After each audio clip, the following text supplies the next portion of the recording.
දකුණේ රහට මාළු ඇඹුල් දියල් හදමු.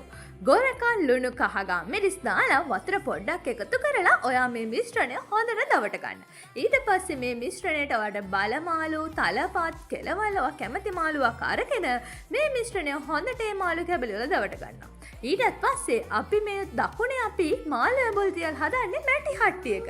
ඉතින් ඔයාත් මැටි හට්ටියට මේ මාළු කැබලි ටික අඩිය ඇලවෙන එක නවත්ත ගන්න. ඔයාට පුළුවන් කෙහෙල් කොලයක්, එහෙම නැත්නම් කරපිංචා, එහෙම නැත්නම් කුරුදු කොළ අඩිය තියලා ඔයා මේ මාළු කැබලි ටික ඒ උඩ ඔයා ගාන්න අසුර ගන්නවා. අසුරගෙන මේ ඉතුරු වුණ දවටගත්තු මිශ්‍රණය ඒ උඩින් වක් කරගන්න.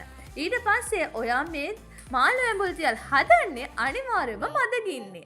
හිමීට ඔයා මේක ගාන්න රත් වෙන්න දීලා මදගින්නේ. මේ මාළු ඇඹුල් දියල් මිශ්‍රණය හදලා බලන්නකෝ. දකුණේ රහට ඇත්තටම මාළු ඇඹුල් දියල් කන්න ඕන නම් මේක තමයි නියම රෙසිපිය.